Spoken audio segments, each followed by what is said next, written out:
Good evening, everybody. I hope you are preparing well for your exams. So, today I'm making this video of chi-square test. It is read as chi-square test. Okay, not chi or chai. It's chi-square test. And its formula is summation O minus E. O is observed and E stands for expected. Okay, this is observed and this is expected value. Whole square upon E. So it is summation on overall.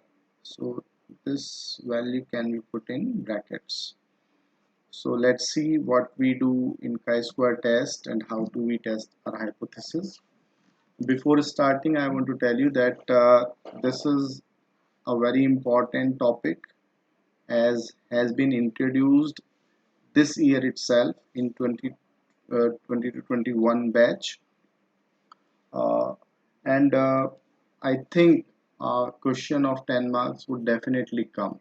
Either it can be of theory or of numerical from chi-square test or chi-square statistic. So let's start. Uh,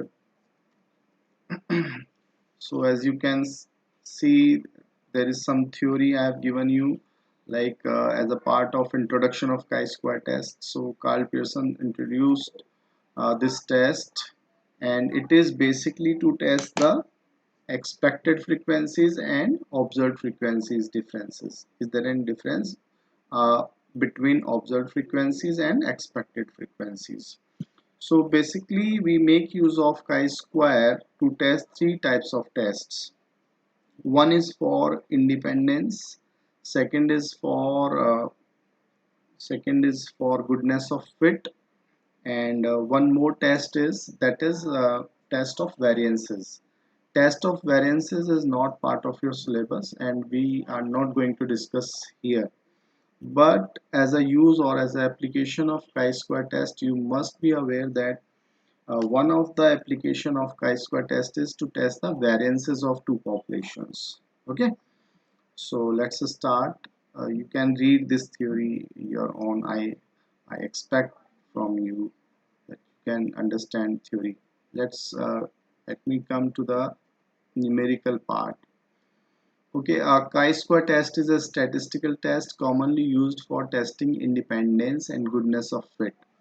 So two things have been mentioned here, and third one is testing of variances of two populations, which I have told you that is not part of your syllabus. And testing independence determines whether two or more observations across two populations are dependent on each other. That is whether one variable helps to estimate the other. And in the third part, testing for goodness of fit determines if an observed frequency distribution matches a theoretical frequency distribution or not. Now, chi-square test can be considered as parametric test also, but basically it is a non-parametric test. Widely it is used only for non-parametric tests. So in parametric test for comparing variances, as I have told you that test of comparing variances of two population, that is not part of your syllabus and it comes under the parametric test actually.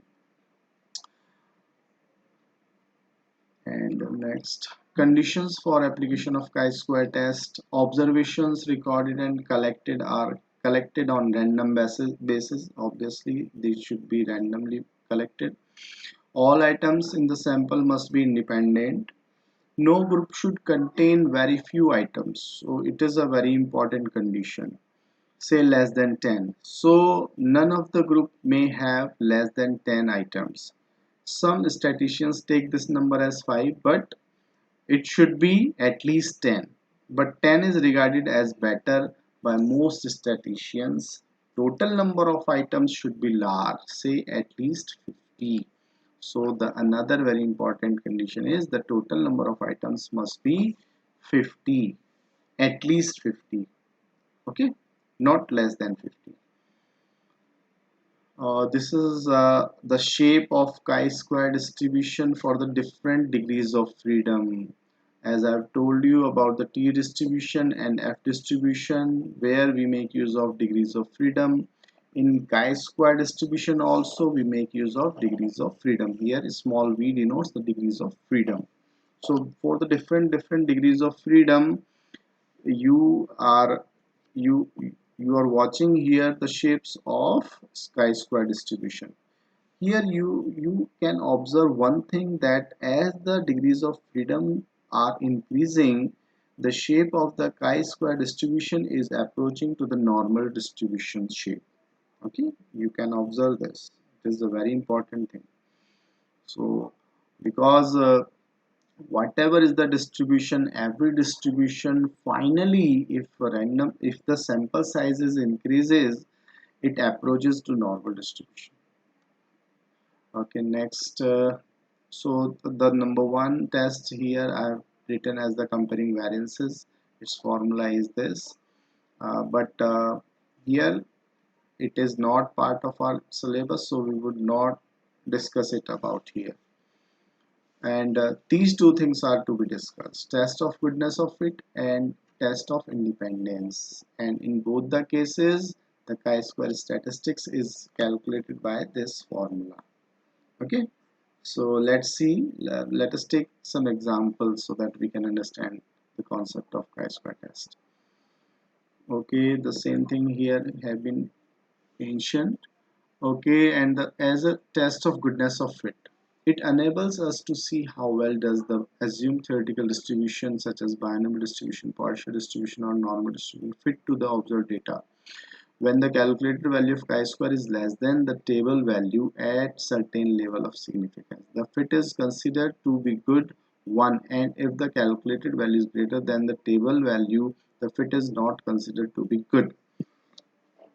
Here, please be clear that binomial, Poisson and normal distributions are mentioned just to make you clear that how to we test the goodness of fit. है ना?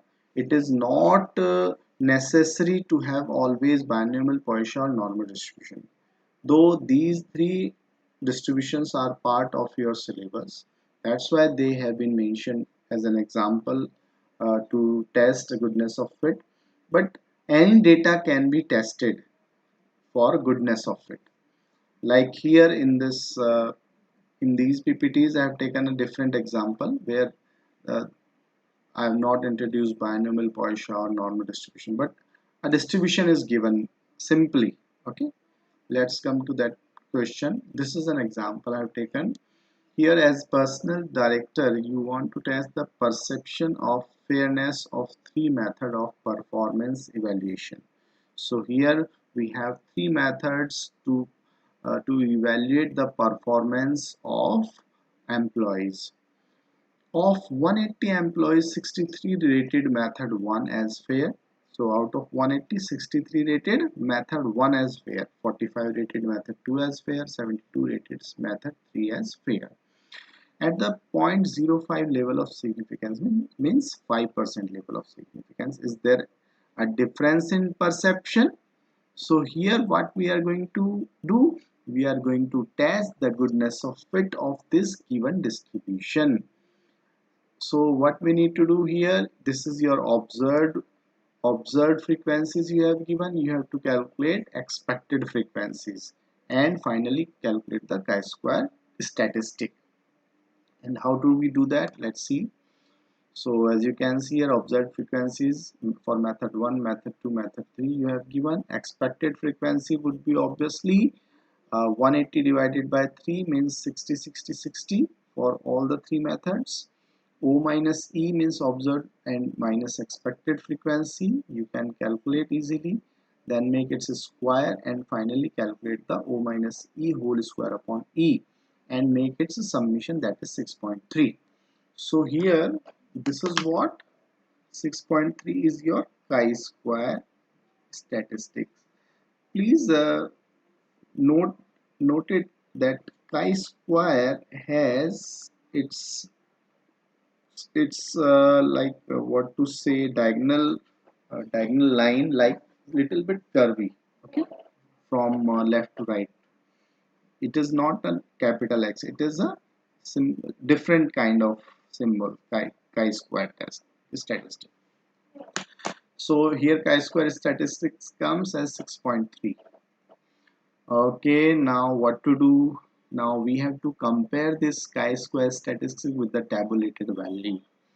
And how do we check tabulated value?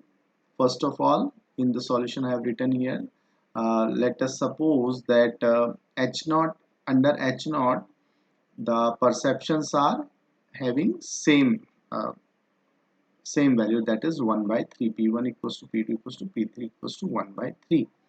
At least one is different. So here we are testing that perceptions are same or not. Obviously, under null hypothesis, we consider that perceptions are not different. So alternative distribution, alternative hypothesis would be at least one is different. And alpha is given as 0.05, n1 is 63, n2 is 45, n3 is 72. Now here your calculated statistics is 6.3, and we have rejected h naught at 5% level of significance. Why we have rejected? Because here chi-square statistics in the table, let me show you the table. Okay, 5.991. Okay, let me go to the table here. Okay, this is the table. 5.99 at 5% level of significance.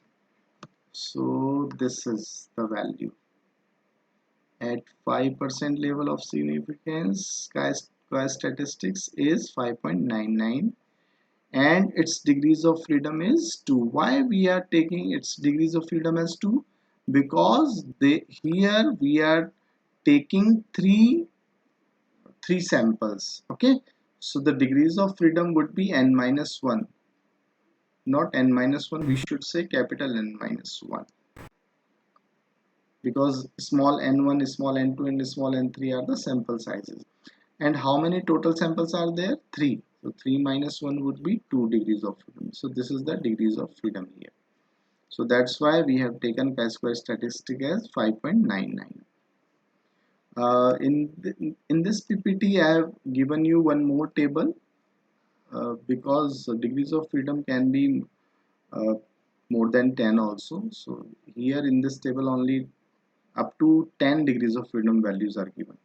In the next, on the next page, you can have degrees of freedom up to 60.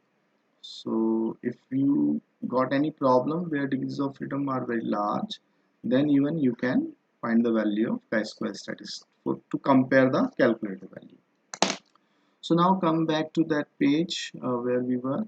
So here, because your calculated value is larger than the tabulated value 5.991, that's why we are rejecting h naught here. The rejection of h naught or acceptance of h naught is the same as we have done earlier in the case of z test, t test and f test. Okay, now because we have rejected, so conclusion, at least one proportion is different. Okay, as a test of independence, how do we test the independence of two samples or variables? Chi-square test enables us to explain whether or not two attributes are associated. Testing independence determines whether two or more observations across two populations are dependent on each other. That is, whether one variable helps to estimate the other.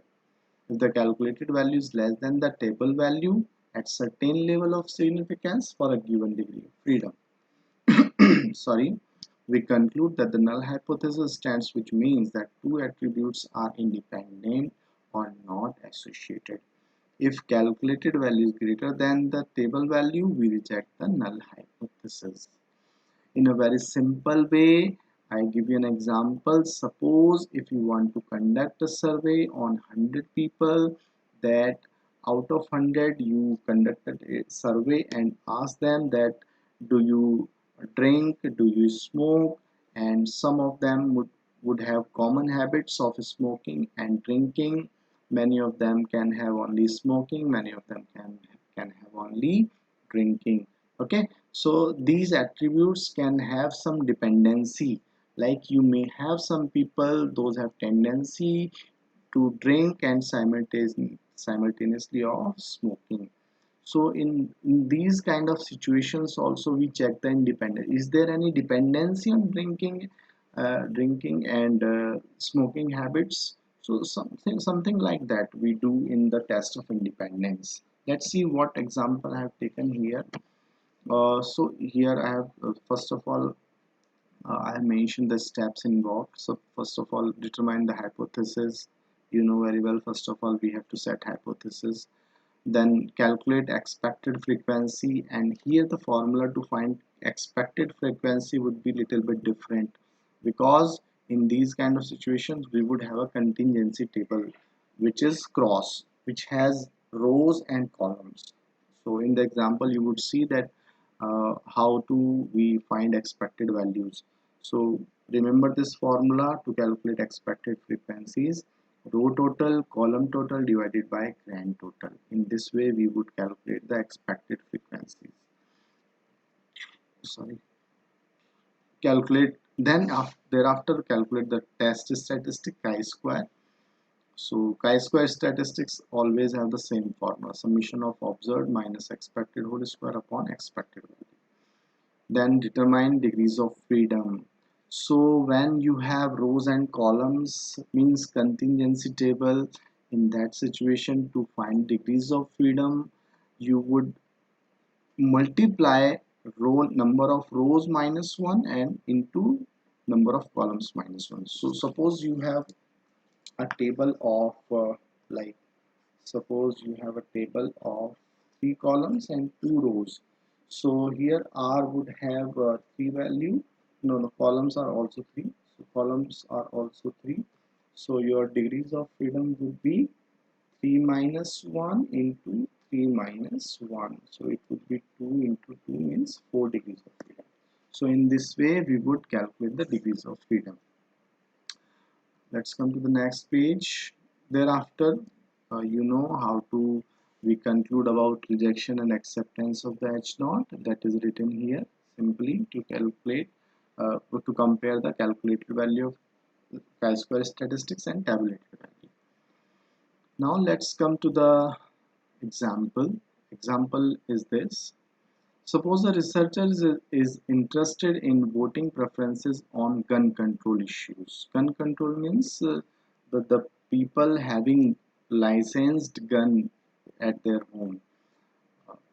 A questionnaire was developed and sent to a random sample of 90 voters. The researcher also collects information about the political party membership of the sample of 90 respondents. So means here the voters are members of some certain political parties, that is also to be considered. Now here this is the contingency table. Here we have given data that 10 members, 10 people, those are member of BJP, are in favor of having gun, 10 are neutral, and 30 are opposing to have a gun at their home, and total is 50. So out of 90, 50 people have joined BJP or are the members of BJP, and the other parties means left out out of 40, 15 are in favor, 15 are neutral, and 10 are opposed. Okay, so and the total members or voters those are having membership of left party are 40. So this is the contingency table. Okay, here we have how many rows? 2 rows are there. So the value of R, if I say number of rows is equals to 2, and value of number of columns, that is C, is 3. 1, 2 and 3, 3 columns are there. Okay, so the degrees of freedom would be how much? 2 minus 1 into 3 minus 1. So it would be 1 minus 2 into 2. So its degrees of freedom would be 2 in this problem. Now let's see how to we calculate the expected frequencies. These are your observed frequencies which we have given. row frequency, column frequency. Okay, now determine the hypothesis. Okay, hypothesis normally there is no difference between BJP and left in their opinion on gun control issue. Now calculating test statistics. So to calculate chi-square statistic, we have to find expected frequencies. And how do we have found expected frequencies?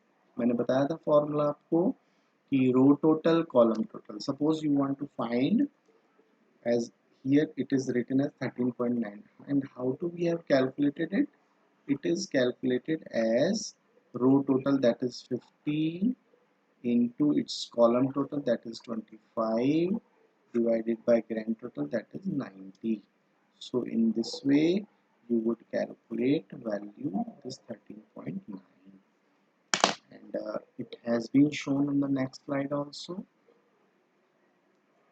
Okay, here you can see how to we have found expected frequencies. Every value is mentioned here. Now after finding expected frequencies, you can easily calculate the chi-square statistic, that has come as 11.03.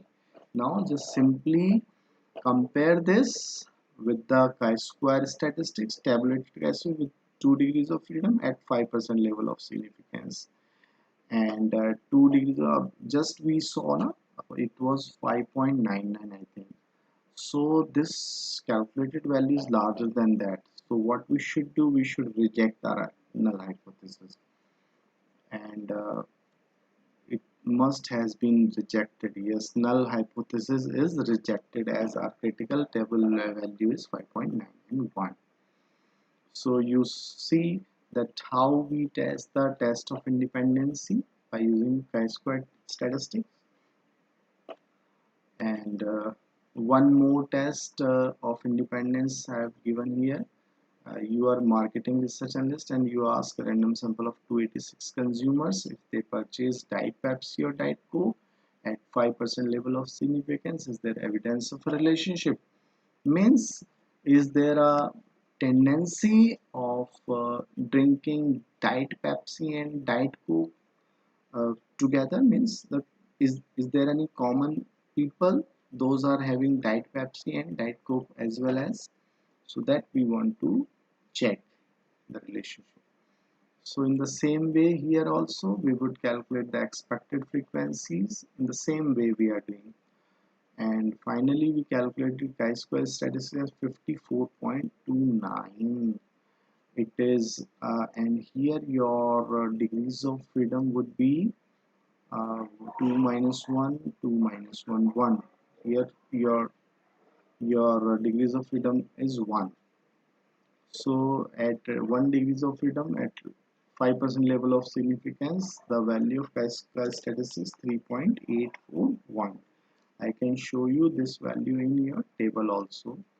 Let's check by going through. So in degrees of freedom 1, you can see here, while my marker is not, yes, it is 3.84. So that is written here also.